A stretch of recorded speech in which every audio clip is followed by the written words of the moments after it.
Hello everyone and welcome to another video on Silver Machine 9000. Today the Wembley Stadium Challenge. Now what this is gonna happen here is on GTR2 we have a track. It's the Wembley Stadium Race of Champions circuit, and we are going to be taking 3 different cars to the track each episode, and we're going to see which one's the fastest. The rules are simple. You have to use the default setup and you cannot edit anything whatsoever. Now also, there's no practice involved, which is always fun. But today, the first car we got lined up is the Lamborghini Gallardo LP600. This is a GT3 car, and I have to say, this is a really nice car to drive. I didn't practice on this track particularly, but I took the car out for a spin in I don't know where I was at. I think it was at Paul Ricard, but I don't know really where I was at. But it's really fast, it's really fun, and it should be pretty cool. Yeah, that's all I gotta say for it. It's really a nice car. It's fast. It's got good cornering. It's really powerful. And you're gonna see in the video it's a 39. It's a French team, so I can't remember exactly what the team's name is, but it's right down there in the thing, and I can't hardly read it. But yeah, we're gonna go to lap, and it's really interesting this start because it's a standing start. But as you see out there, it turns green, and then you have to actually go when the clock starts up the top. It got timed weird, but in the first corner you can see just how tight the circuit is. I mean, guys, I cannot describe how tight it is, and the car is just so powerful. Getting the cornering easy. Now over this little ramp here, you're gonna get a little bit of air right there. Whoa, a little bit of air. You gotta be easy with it. You can't overpower because you're gonna grind your nose in otherwise, and it's gonna cause your front end to dig into the ground, and it's gonna mess up your lap around the. Well, get a little out of shape there. I had to use the wall to correct the car, but no harm, no foul. We're gonna keep going.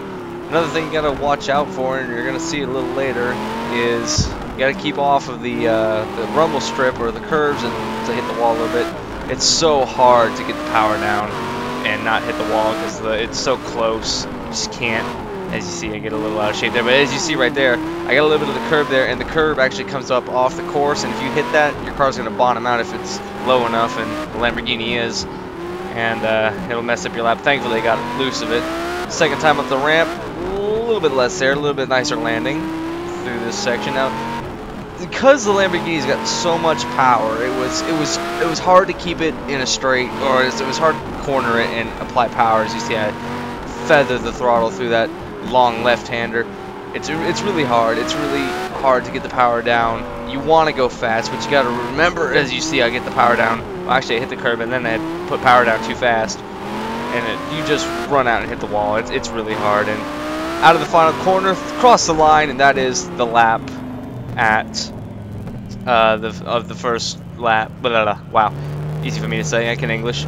It is the first run of the day. The Lamborghini did pretty okay, I think. We're going to see what the time actually was, and it was actually 1:41.239. Lamborghini, what can I say? I mean, I expected the Lamborghini to be fast. Again, cornering, really difficult. It's super hard to get around the track, so without, putting too much power and going up in the wall. But next car we're going to bring up is the Dodge Challenger RT. Now this is part of a mod, the Dodge Challenger Cup. It's just a bunch of Dodge Challengers that race against each other. It's really fun, really nice mod. I recommend it. I'll put all the mods in the description below if I can find the links to them. Again, it's some of these mods I got a long time ago, but as you can see, it's a pretty fairly large vehicle. Now there's no rear wings, so that means that we're not going to have a whole lot of downforce in the back. But it shouldn't be too much of a problem. It's got a Hemi engine, and as being a Hemi engine, it's going to have quite a bit of power. But will it have the handling that the Lamborghini did? That's the $1,000,000 question. But it is another fun vehicle to drive. Lots of power. Engine sounds really good. I can't remember exactly how many liters this is, but this is a lot of them.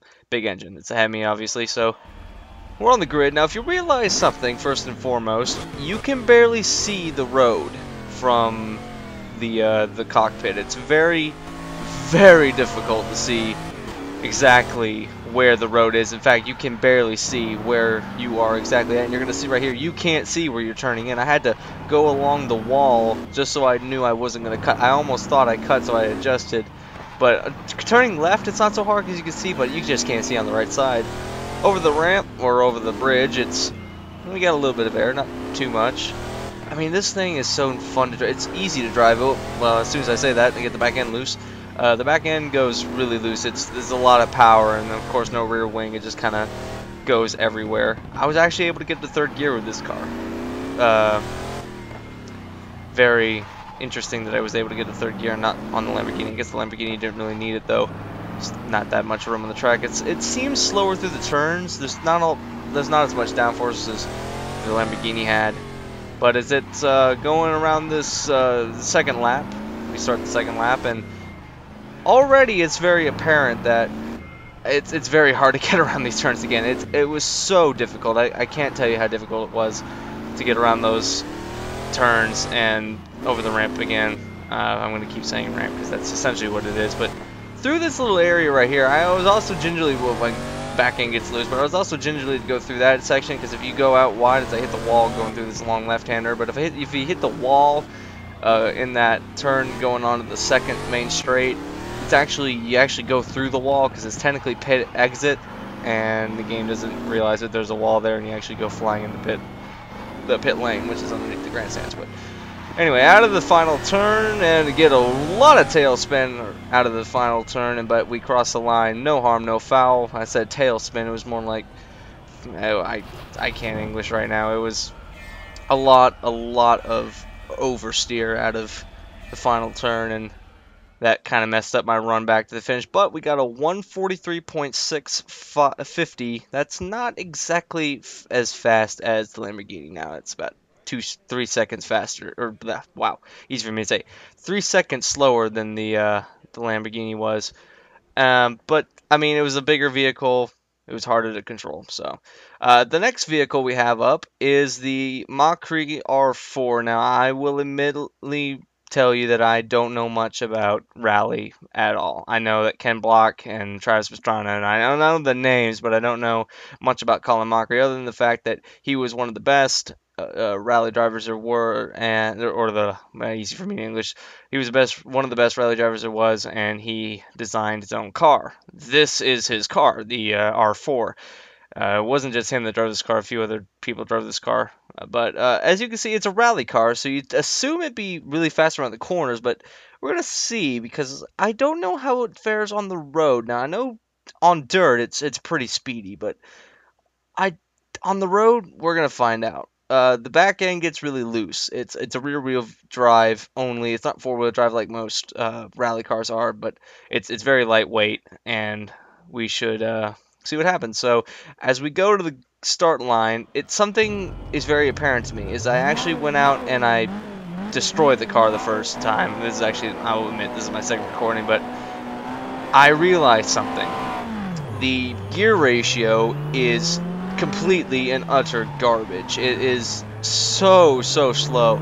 Honestly, I mean, like, I can't even hardly get up to first gear, and I hit the wall there, and as you see, it kind of digs into the car, and it's really hard to turn this vehicle. I thought that it would be one of the easier cars being so lightweight, but I can barely get up to second gear over the bridge, and I get way tail happy out of the off the turn off the bridge, and I'm just, I mean, look how tail happy this vehicle is. It was so loose, and I hit the wall and I almost crashed.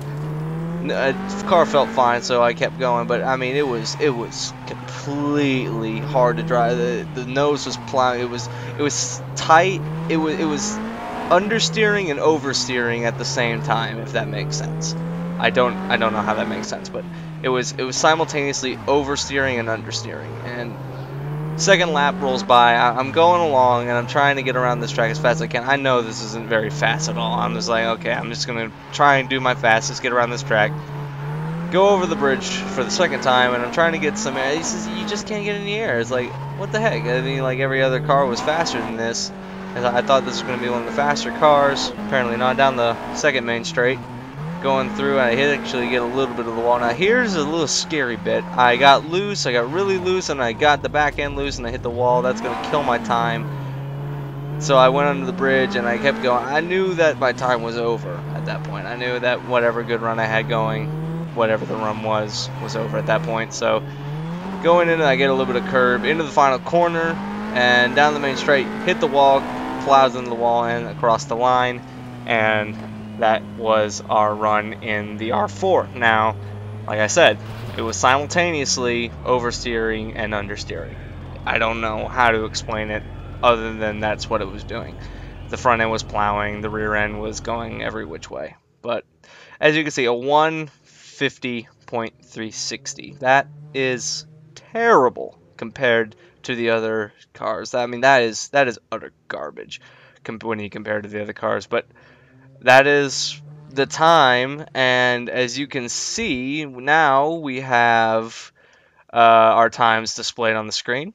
The Gallardo, obviously the winner. I mean, I can't see how it would lose. I mean, look at its competitor, the R4 and the Challenger. The Gallardo just had way too much speed and cornering ability. It wasn't really speed. It was more cornering than anything else, and that's what set it apart from the other two.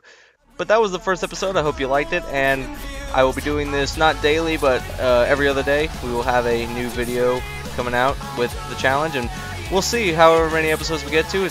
And who is the fastest of all the cars. But I'm Anthony McCurry, and until next time, adios.